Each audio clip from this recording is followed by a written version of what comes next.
1939 ராமசாமி நாயக்கர் அவர்கள் நீதி கட்சியினுடைய தலைவராக ஆகிறார். நீதி கட்சியினுடைய தலைவராக அவரை ஆக்கியதே முத்தமிழ் காவலர் விஸ்வநாதம் கியாபி விஸ்வநாதம் அவர்கள். எதற்காக ஆக்கினார்? நீதி கட்சியை தமிழர் கழகமாக மாற்ற வேண்டும் என்பதற்காக.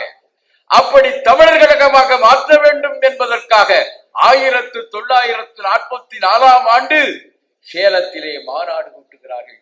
நீதி கட்சியினுடைய கடைசி மாநாடு சேலத்திலே அந்த மாநாடு நடைபெறுகிறது. அந்த மாநாட்டிலே எங்களுடைய சோமசுந்தர பாரதியார், தமிழ் தேசிய தலைவர் சோமசுந்தர பாரதியார் கலந்து கொள்ளுகிறார்கள். தனித்தமிழ் இயக்கத்தினுடைய தலைவர் அண்ணல் தங்கோ அவர்கள் கலந்து கொள்ளுகிறார்கள். கியாபி விஸ்வநாதம் அவர்கள் கலந்து கொள்கிறார்கள். இன்னும் சொல்லிக் கொண்டே போகலாம். தமிழ் தேசியத்திற்கு அடிப்படையாக இருந்த அத்துணை தலைவர்களும் கலந்து கொள்கிறார்கள். அந்த மாநாடு சேலத்திலே நடைபெறுகிறது.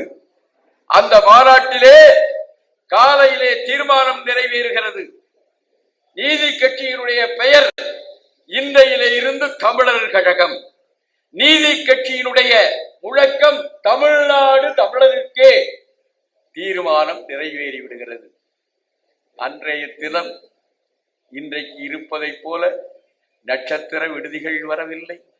நட்சத்திர விடுதிகளிலே தலைவர்கள் இருந்து கொண்டு கூட்டம் வந்துவிட்டதா என்று கேட்டு கூட்டம் வந்துவிட்டது என்று சொன்ன பிறகு காரிலே வருகிறார்களே இன்றைக்கு தலைவர்கள், அதை போன்ற நிலை அன்றைக்கு இல்லை. எனவே அந்த மாநாட்டு பந்தலிலே மதிய உணவுக்காக தலைவர்களும் தொண்டர்களும் ஒன்றாக உட்கார்கிறார்கள். சமபந்தி போஜனம் என்று சொல்லுவார்களே, அதை போல மதிய உணவுக்காக உட்கார்கிறார்கள். ராமசாமி நாயக்கர் உட்கார்கிறார், தலைவர், மாநாட்டினுடைய தலைவர். அவருக்கு இருபுறத்திலே, ஒரு புறத்திலே டார்பிடோ ஜனார்த்தனம். டார்பிடோன்னா என்னது? சென்னை கோட்டையில குண்டு போட்டானே ஜெர்மன்கார, அந்த கப்பலுக்கு பெயர் டார்பிடோ. அந்த டார்பிடோ கப்பல் குண்டு போடுவதை போல இந்த ஜனார்த்தனம் பேசுவாராம். திராவிட கொள்கைகளை பேசுவாராம். ஆகையினால அந்த டார்பிடோ ஜனார்த்தனம் வலது புறத்துல உட்கார்ந்து இருக்கிறார். இடது புறத்துல யார் தெரியுமா? ஐயா, சின்னராஜு நாயுடு, சிற்றரசு சிந்தனை சிற்பி சிபி சிற்றரசு. இவரு உட்கார். ரெண்டு பேரும் உட்கார சோறு பரிமாறப்படுகிறது. ராமசாமி நாயக்கர் அந்த பந்தியிலே இருந்து ஒரு வாய் சோற்றை எடுத்து வாயில வைக்க போறார். அப்போ இந்த ரெண்டு பேரும் பிடிச்சுக்கிறாங்க. அவர் ஒரு கையை பிடிக்கிறார், இவர் ஒரு கையை பிடிக்கிறார். ஐயா, நீ கன்னட பலிஜ நாயுடு, தெலுங்கன் தான் நீ, இருந்தாலும் கூட கன்னட பலிஜ நாயுடு தமிழனை ஏமாத்துறதுக்காக சொல்லிட்டு, நீ கன்னட பலிஜ நாயுடு, நாங்கள்லாம் தெலுங்கு பலிஜ நாயுடு. ஆக தெலுங்கு பலிஜ நாயுடும் கன்னட பலிஜ நாயுடும் சேர்ந்து தமிழ்நாடு தமிழருக்கு தமிழர் கழகம் என்று ஆரம்பிச்சா, ஒருவேளை தமிழ்நாடு வந்துவிட்டால் இந்த தமிழர்கள் எல்லாம் நம்மளை வெளியே தூக்கி போட மாட்டான்னு என்ன அவங்க கேட்கிறாங்க. நீயும் நானும் சேர்ந்து தமிழர் கழகமாகவும் தமிழ்நாடு தமிழருக்கே என்று தீர்மானம் போட்டா, நாளைக்கு தமிழ்நாடு விடுதலை பெற்றால் இவர்கள் நம்மை வெளியே தூக்கி போட மாட்டார்கள் என்று என்ன நிச்சயம் என்று கேட்டபோது, உள்ளபடியே பெரியாருக்கு தமிழ் உணர்வு இருந்திருந்தால், தமிழன் என்கிற பற்று இருந்திருந்தால் என்ன சொல்லி இருக்க வேண்டும்? சும்மா கிடங்கடா, என்னை விட எவன்டா தமிழ அப்படின்னு கேட்டுக்கிட்டுமா இல்லையா? என்னை விட எவன்டா தமிழன்னு சொன்னா இந்த திருமாவளவன் இன்னைக்கு நூல் எழுதுறதுக்கு நியாயம். இன்றைக்கு நூல் எழுதுறதுக்கு நியாயம். என்னை விட எவன்டா தமிழன் தான் சொல்லி இருக்கட்டும். மாறாக, ஆமாப்பா நீங்க சொல்றதுலயும் நியாயம் இருக்குதுப்பா, நாம தலைமை கையிட்டு தமிழ்நாடு தனிநாடா வந்துட்டா இந்த தமிழ பைகள்லாம் நம்மளை சேர்ந்து வெளியே தூக்கி போட மாட்டான்னு என்ன உறுதி இருக்குது? சிந்திக்க வேண்டியதுதான். அப்படி என்றால் பெயரை மாற்ற வேண்டும். எப்படிப்பா? காலையில தீர்மானம் நிறைவேறிச்சு, ஏக மனதா நிறைவேறிட்டு, நீ இப்போ சொன்னா நாம என்ன பண்ண முடியும்? ஏப்பா இல்ல, இடம் இல்ல, மாலை நிகழ்ச்சி இருக்கிறது, மாலையில நம்முடைய சீமான் அவர்கள் பேச போகிறார்கள், அதே போல அங்கேயும் மாலை நிகழ்ச்சி இருக்கிறது.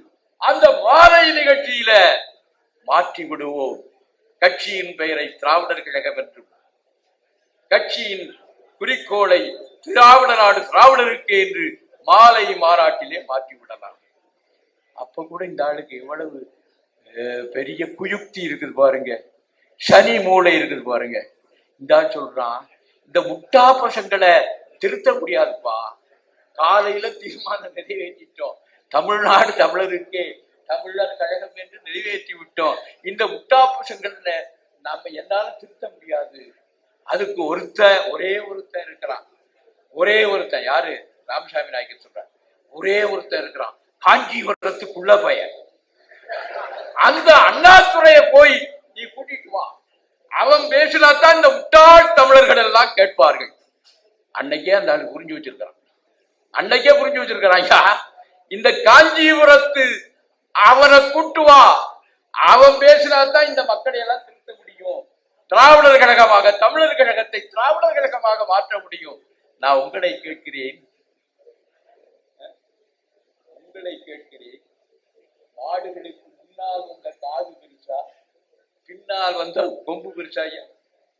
முன்னால தமிழர் கழகம் தான் தோன்றுச்சு. சரித்திரம் அறியாம பேசுகிறாங்க இந்த திருட்டு பயலுங்க. சரித்திரம் அறிய வேண்டுமா? இந்த நாட்டில் பிறந்த முதல் அமைப்பு, முதல் கழகம் என்பது தமிழர் கழகம் தான். நீங்க தம்பிகளை உரத்து சொல்லுங்கள், நாங்கள் தமிழ்நாட்டிலே முதல் அரசியல் கட்சியே எங்களுடைய தமிழர் கழகம் தான், தமிழர் கழகம் தான். அதான் தோன்றுச்சு. ஆனா இந்த ஆள் சொல்றாரு, அந்த குள்ள புயலை தூக்கிட்டு வா, அவன் வந்தாத்தான் மகுடி முன் நாகம் போல இந்த முட்டாள் புயல்கள் எல்லாம் கேட்பாங்க அப்படின்னு ராமசாமி நாயக்கர் சொல்ல, இந்த ரெண்டு பேரும் அவரும் சேலத்துக்கு வந்துட்டாரு. யாரு? அண்ணாதுரையும் சேலத்துக்கு வந்துட்டார். அறிஞர் பேரறிஞர் அண்ணா அவர்கள் சேலத்திற்கு வந்து விட்டார். ஆனா அவர் மாநாட்டுக்கு வரல. ஏன்னு கேட்டீங்கன்னா, பெரியாரோட அவருக்கு கொழுவல், பெரியாரோட மனஸ்தாபம் ஆகையினால மாநாட்டுக்கு வரல, விடுதியிலே தங்கி இருக்கிறார். எனவே இந்த ரெண்டு பேரும் போகிறார்கள். டார்பிடோ ஜனார்த்தனமும் சிந்தனை சிற்பி சிபி சிற்றரசு அவர்களும் அவர் தங்கி இருக்கிற விடுதிக்கு போகிறாங்க.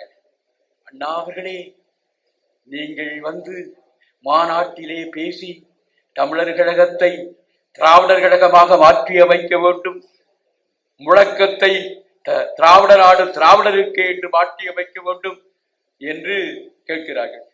ஏயா, அந்த பெரியாரு என்ன மதிக்கவே இல்லை, இங்க இருந்து போன போது என்ன கூப்பிடல, நீங்க வந்திருக்கிறீங்களே அப்படின்னு அவர் கேட்க, அவர் சொல்லித்தான் நாங்கள் வருகிறோம், பெரியார் சொல்லித்தான் நாங்கள் வருகிறோம். உள்ளபடியே பெரியார் என்னை அழைத்தாரா?